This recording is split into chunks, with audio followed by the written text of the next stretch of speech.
I read over 30 books this year. My goal was 30 books. And these are my top 10 favorite books of the year. These are almost all horror, with the exception of one that's going to really stand out like a sore thumb. But still, these are my favorite books I've read this year. And hey, just as a reminder, my book Unfold comes out on Monday, December 15th. So hey, pick it up, read it, and it may be one of your favorite books of the year. You never know. Death Hovers Behind by J. Hunter Richardson. This is a short story collection, very diverse type of stories here. You get some Lovecraftian cosmic type horror, you get some more psychological, you get things that are a little bit more ethereal. It's all kinds of different stuff that he comes up with and really shows how versatile and masterful he is as a storyteller with some fantastic character work and some really interesting themes he tackles in such a deep, thoughtful way, while also having some that are just having some fun with it. In the Shadow of a Broken Spire by Ed Flora, this follows a town that has a very dark past in which a witch, or at least accused witch, was executed. Fast forward over 200 years, and a high school student is found murdered. A lot of dark events start following after that, some of which are eerily similar to the stuff that happened over 200 years ago. Ed manages to tie two different timelines together to create a part witch, part vampire story that is very creative, original, with some of my favorite characters of the year. The Artist by Inigo Mort. One of two debuts are making my list here. This is a little novella here that in which a group of people who are friends but also business partners go to a cabin in the woods, and a artist who's very well known but disappeared a long time ago, his work still is there. And some dark stuff starts to happen shortly after they arrive and get settled in. This is very original take for the cabin in the woods trope, while also giving some big A24 vibes and not being afraid to go from the psychological and the supernatural, but also going into some brutal, violent territory.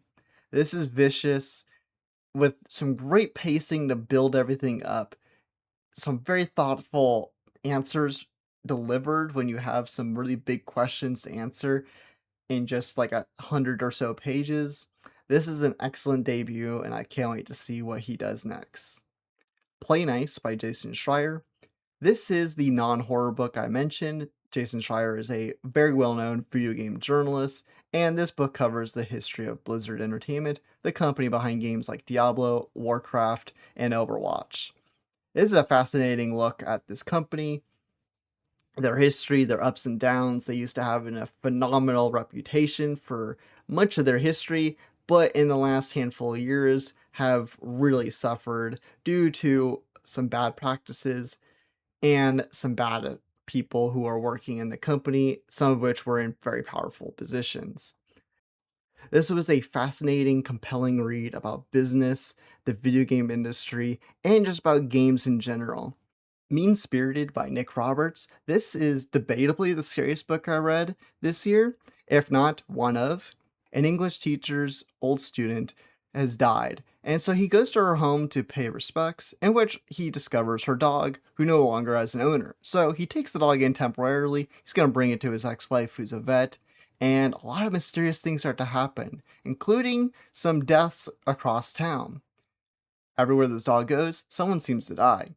So he has to start figuring out a way to find the answers, but also protect him, his ex-wife, and their son. Nick Roberts doesn't necessarily reinvent the wheel regarding the supernatural genre, whether it's this or some of his other work, but he always puts in very fresh ideas with some of the best character work you'll see all year. A lot of the scares are very familiar and types of things you see in the genre, but he does it in such an effective way that goes to show the yes, originality is important, and he definitely has that, but also if you just write something that's scary or compelling, it will be effective. This Wretched Valley by Jenny Kiefer, another debut that came out last year, probably one of the best debut novels I have read. Two students who are writing a dissertation on a rock face they had discovered. They bring along two other people to help them along, one of which is a big rock climbing influencer. But as they get to this valley, a lot of weird things start to happen. And when it really freaks them out, they decide, let's get out of here. And guess what? They can't get out. They just circle back around and they find themselves right back in their valley, unable to find their car. Jenny Kiefer uses every tool in the toolbox to deliver scares. You have the psychological, you have the paranormal, and then you just have straight on violence. She shows that she's a master at storytelling, character development, and delivering something that is frightening and really lives up to the title, probably one of the most accurate titles to a book I have ever read. The Exorcist House by Nick Roberts. I love the trilogy, but part one, something about it is just special. Even though it's probably the least ambitious, it's a pretty standard haunted house slash possession type of story, similar to like something like The Conjuring, but it's just so effective. This family moves into this home that they don't really realize belong to an exorcist. And a lot of spooky things start to happen, and they figure out that there's an evil lurking in their basement. Nick Roberts does some of the best characters. He continuously writes some of my favorite protagonists and supporting characters, while delivering some really great scares. And again, like Mean Spirited, he does not reinvent the wheel with the possession genre that is so very popular, but he does enough to put his own stamp on it that still makes it compelling and scary. Dead Silence by S.A. Barnes. This is a space horror in which a group of people, they're almost done with their job, they've been in space for so long, and they discover a luxury spaceship that went missing decades ago. So they decide, we can get a lot of money out of this. So they aboard the ship, and they discover what really happened to the people on that ship and why it disappeared all those years ago. This is thrilling, terrifying, with some really good world building, along with these great characters.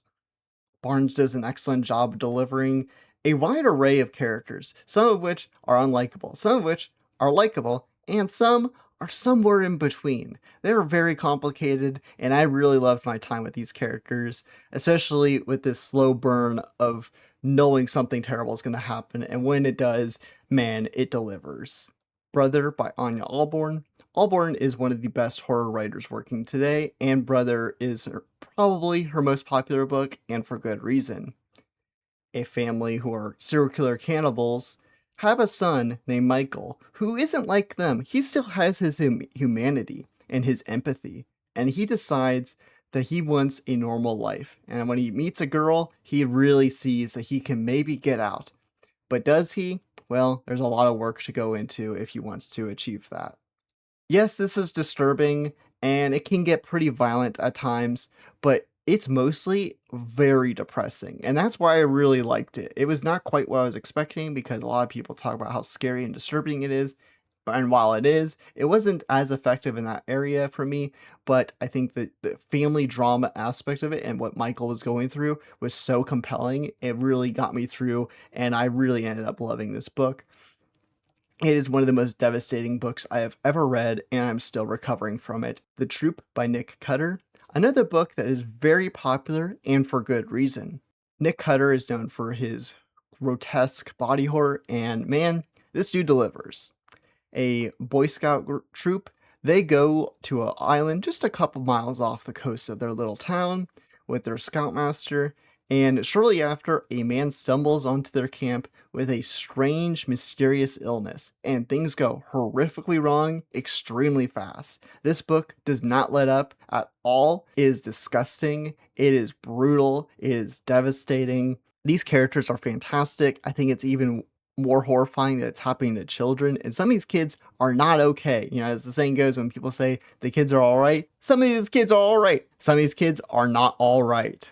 And I think because some of these characters were a little off, to say the least, it just creates a very interesting dynamic of how these characters react to this scenario, on top of the usual things that you've probably have heard about this book, because almost everyone seems to have read this book already, and for good reason. What's your favorite books of the year? Let me know in the comments.